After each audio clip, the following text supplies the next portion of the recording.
නෑ ඒක තරුණේ. ඇවිල්ලා අහනවා බුදුහාඳුරනේ මට නම් මහ ලොකු බණ තේරෙන්නේ නෑ. මට නම් මහා ලොකු ධර්මයක් තේරෙන්නේ නෑ. බුදුහාඳුර මට පොඩි ධර්ම කරුණක් කියලා දෙන්න මේක තේරුම් ගන්න. ඊට පස්සේ බුදුහාඳුර බලන්න මේ අහපු සරල ප්‍රශ්න ටික හොඳද? මේ කිසිම බණපදයක් නොදන්න කෙනෙක්ට උනත් මෙන්න මේ ටිකෙන් තේරුම් ගන්න පුළුවන්. අහනවා බුදුහාර අර තරුණයාගෙන් මේ ඔබේ දරුවෝ ඉන්නවද ඇහුවා. කිව්වා ඔව් මට දරුවෝ ඉන්නවා. හරි. ඔබේ දරුවා නැති වුණොතින් ඔබට දුකයිද? එයාගේ ජීවිතේ නැති වුණොත් ඔයාට දුකයිද? කිව්වා බුදුහාමනේ මට ඒක දරා ගන්න බෑ. ඒ වේදනාව මට දරා ගන්න බෑ. මගේ දරුවා මාත් එක්ක හිටපු දරුවා මට නැති වුණොත් මට හිතා ගන්න බෑ. කොහොමද මම ඒක දරාගන්නේ? ඇහුවා. එතකොට ඔයාගේ ඥාති ඉන්නවද කවුරු හරි? හිතන්න ඒ ඥාතින්ටත් දරුවෝ ඉන්නවා. ඔබේ ඥාති කෙනෙක්ගේ දරුවෙක් නැති වුණොතින් ඔබට දුකයිද ඇහුවා. ඔව් බුදුහාඳුරනේ මට දුකයි. ඒක මට වේදනාවක් දුකක් දැනෙනවා. ඇහුවා ඔබේ දරුවා නැති වුණා තරම් ඔබේ අර ඥාති කෙනාගේ දරුවා නැති වුණොත් ඒ දුක දැනෙනවද කියලා. බුදුහාඳුරනේ එච්චර දුකක් දැනෙන්නේ නැහැ. හැබැයි දුකක් දැනේ. ඇහුවා ඊට පස්සේ ඔබේ ගමේ කවුරු හරි කෙනෙක්ගේ දරුවෙක් නැති වෙනවා. දුකයිද? ඔව් දුකයි. ඔබේ දරුවා නැති වුණාන් තරම් දුකයිද? නෑ එච්චර දුක නෑ. ඔබේ ඥාතිවරයාගේ දරුවා නැති වුණාම තරම් දුකයිද? නෑ එච්චර දුක නෑ. හැබැයි අර ගමේ නිසයි හැඟීමත් එක පොඩි දුකක් තියෙනවා. හිතන්න ඔබ දන්නේවත් නැති පළාතක දන්නේවත් නැති කෙනෙක්ගේ දරුවෙක් නැති වෙනවා. දුකයිද? නෑ මට ගානක්වත් නෑ. හිතන්න එකම සිද්ධියනේ එකම විදිහට දරුවෝ ටිකක් නැති වුණා. හැබැයි දුක වෙනස්ද නැද්ද? දුක දැනෙන විදිය වෙනස්. මතක තියාගන්න අපේ දුක තීරණය කළේ බාහිර ලෝකේ නෙවෙයි. දැන් මෙහෙම හිතන්න. ඔන්න මේ අයියා ළඟ තියෙන රුපියල් 5000ක්. මගේ ළඟත් තියෙන රුපියල් 5000ක්. අපි දෙන්නටම රුපියල් 5000 දෙක නැති වෙනවා. වැඩියෙන්ම දුක කාටද? ඈ? ඒක තේරුම් ගන්න අමාරුයි නේ. ඒක අයියටද මටද කියලා හිතා ගන්න අමාරුයි. මෙහෙම හිතන්න. මගේ ළඟ තිබ්බේ රුපියල් 5000 විතරමයි. අයියා ළඟ තියෙන රුපියල් ලක්ෂයක්. හරිද? ඔයා ළඟ රුපියල් ලක්ෂයක් තිබුණා. මේ වසන්ත අයියට නැති උනේ ලක්ෂෙන් 5000යි. මට 5000යි තිබේ මුළු 5000ම නැති වුණා.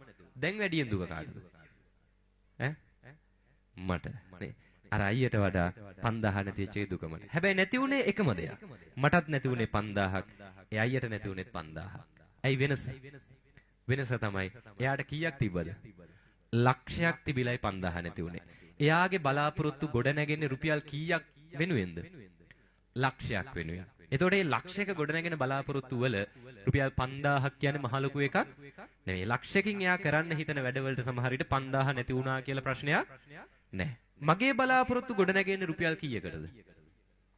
තියෙන්නේ මට 5000යි. එතකොට මගේ බලාපොරොත්තු ගොඩ නැගෙන්නේ රුපියල් 5000කට. එතකොට හිතන්න මගේ 5000 මට නැති වුණොත් අර මගේ සේරම බලාපොරොත්තු තමයි නැති වෙන්නේ. එතකොට මාව දුකටපත් කරේ 5000 නෙවෙයි ඒ 5000 එක්ක ගොඩ නැගිච්ච මගේ බලාපොරොත්තු. පැහැදිලිද? තමන්ගේ දරුවා කෙරෙහි තමන්ට තියෙන බලාපොරොත්තු වැඩි අල්ලපු ගෙදර දරුවට වඩා. මත තියන අපිව දුකටපත් කරන හේතු තමයි ඇති කරගන්නා වූ බලාපොරොත්තු. ජීවත් වෙන්න පුළුවන් හරි ලස්සනට නිදහසේ සැනසීමෙන් මිනිස්සු විශ්වාස කරන්න. මිනිස්සුත් එක්ක ගොඩනගා ගන්න නේ. මිනිස්සුත් එක්ක කාලය ගත කරන්න. හැබැයි කාගෙන්වත් කිසිම දෙයක් විශේෂයෙන්ම ඔය තමන්ගේම කියන අයගෙන් කවදාවත් කිසිම දෙයක් බලාපොරොත්තු වෙන්න එපා. හරිද? හේතුව තමයි අපි ඔය තමන්ගේම කියන අයගෙන් බලාපොරොත්තු වෙන දේවල් තමයි කවදා හරි අපිව දුකටපත් කරන්නේ නේ. හරිද? සූදානම් වෙන්න. හැම වෙලාවකම සූදානම් වෙන්න. මේ හැම මිනිස්සෙක්ම වෙනස් වෙනවද නැද්ද? වෙනස් වෙනවා. කොච්චර හොඳට හිටියත් මොන්න තරම් පණ දෙන්න හිටියත් මොන්න තරම් ආදරය කරත් මොන්න තරම් ළඟින් හිටියත් කවදාවත් මිනිස්සු ගැන මේ අර ප්‍රතිරූප ගොඩනගන්න එපා නේ.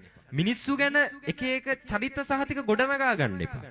හේතුව තමයි මිනිස්සු වෙනස් වෙනවා. ඔබත් එහෙමයි මමත් එහෙමයි. අපි හැමෝම වෙනස් වෙනවා. ඒක අපිටවත් හිතා ගන්න බෑ. ඒ තරම් අපේ මේ හිත හරි කලබලයිනේ. ඒතර අපි වෙනස් වෙනවා. එතකොට මේ අවස්ථාවවලදී අපේ හිතවලට දුකක් ඇති වෙනවා නම් ඇති වෙන්නේ ඇයි? ගොඩනගාගත්ත බලාපොරොත්තු නිසා. දැන් හිතන්න මම මගේ අම්මට ගොඩක් ආදරෙයි. මම මගේ තාත්තට ගොඩක් ආදරෙයි. ඒතර මම ලෙඩ වුණාම හිතන්න දැන් මම ලෙඩ වෙලා ඔන්න වැටෙනවා ලෙඩ ඇඳට.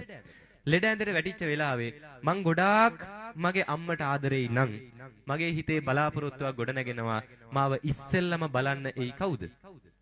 මගේ අම්මා එයි මාව බලන්නනේ. මාව බලන්න මගේ අම්මා ඒවි. මාව හොයාගෙන මගේ අම්මා ඒවිනේ. මං වෙනුවෙන් ඇවිල්ලා බෙහෙත් ටිකක් හරි මගේ අම්මා දේවි. ඔය ගොඩනගා ගන්න බලාපොරොත්තු හිතන්න මොකක්ම හරි හේතුවක් නිසා අම්මට එන්න වෙන්නේ නැහැ මාව බලන්න. මොකෝ වෙන්නේ? අර හැදිච්ච කායික ලෙඩට වඩා මම මානසිකව ලෙඩ වෙනවද නැද්ද? ලෙඩ වෙනවා. ඇයි ඒ?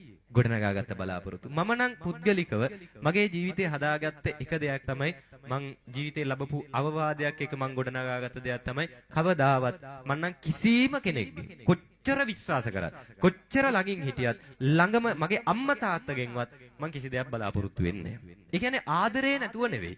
ඒ අයත් එක්ක බැඳීමක් නැතුව නෙවෙයි. මම ගැන හිතලා මං අනුන්ගෙන් දේවල් බලාපොරොත්තු වෙන්නේ. ඒකත් එක්ක මං අද මොන්න තරම් ලෙඩ වෙලා ලෙඩ ඇඳේ හිටියත් මොන්න තරම් මම ජීවිතේ අසරණ වුණත් මගේ ළඟම අයවත් මාව දාලා ගියොත් ඇත්තට මට දුකක් නැහැ. ඇයි මං බලාපොරොත්තු ගොඩනගා ගත්තේ නැහැ. ඒක එහෙම වෙනවා කියලා මං සූදානම් වුණා. පැහැදිලිද කියන එක? නේ මේවා වෙන්න පුළුවන්. ඒ නිසා ජීවිතේ සූදානම් වෙන්න කවදාවත් හැමදාම ප්‍රශංසා බලාපොරොත්තු වෙන්න එපා. කවදාවත් හොඳ බලාපොරොත්තු වෙන්න එපා. අපේ මිනිස්සුන්ගේ හැටි දන්නවනේ කොහොමත් නේ. කොච්චර හොඳ කිව්වත් වැඩි හරියක් දකින්නේ මොනවද? අඩුපාඩු. හරිද?